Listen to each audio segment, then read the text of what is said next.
আপনি তো কোটা ধরে উঠছেন, আপনার পুলিশ গুলি করছে মুখে, পুরো ভিডিও ফুটে যাচ্ছে। আপনার ছাত্রলীগ আজকে আসছেন, যে কাজটা আমরা করতে সেটা আপনাদের করা দরকার ছিল।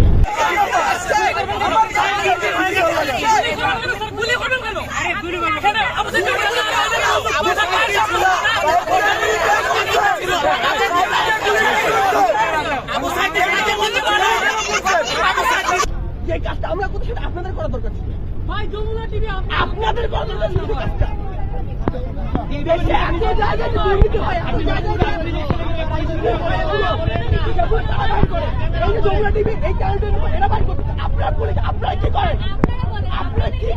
আপনি তো কোটা ধরে উঠছেন, আপনি তো কোটা ধরে উঠছেন, তাই না?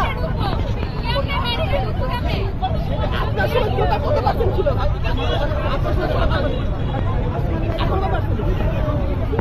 তাহলে আমরা কেমন ঢুকবো?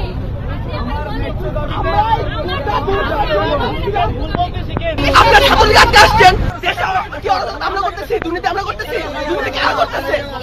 হাজারে করে বাড়ি চলে যাচ্ছে, হাজারে করে টাকার ঘুষ নিতেছে মানুষজন। ড্রাইভার 400 কোটি টাকা, পিওনে 400 কোটি টাকা, সেটা নিয়ে আপনি কিছু করতে পারেন না। আপনার পুলিশ গুলি করছে মুখে, পুরো ভিডিও ফুটে যাচ্ছে। আপনার তার মধ্যে অ্যাকশন নিচ্ছেন, অ্যাকশন নিতে পারছেন আপনারা? আপনাদের লজ্জা থাকা উচিত। ছাত্রদের উপরে কি আপনারা কিছু বলছেন না? কিছু বলেন নাই তো আপনাদের? আপনারা তো গত 20 বছর ধরে কিছু বলেন নাই। দেশে তো কিছু নাই এখন। আমাদের ক্যাম্পাস আমরা ঢুকতে পারতেছি না। আমাদের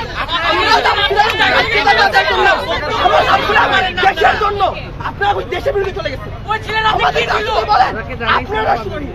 আমাদের ক্যাম্পাস, আমরা আমাদের ক্যাম্পাসে আবার ঢুকবো। কে ঢাকায় দেখবো, কার কত বুলেট আছে আমরা দেখবো।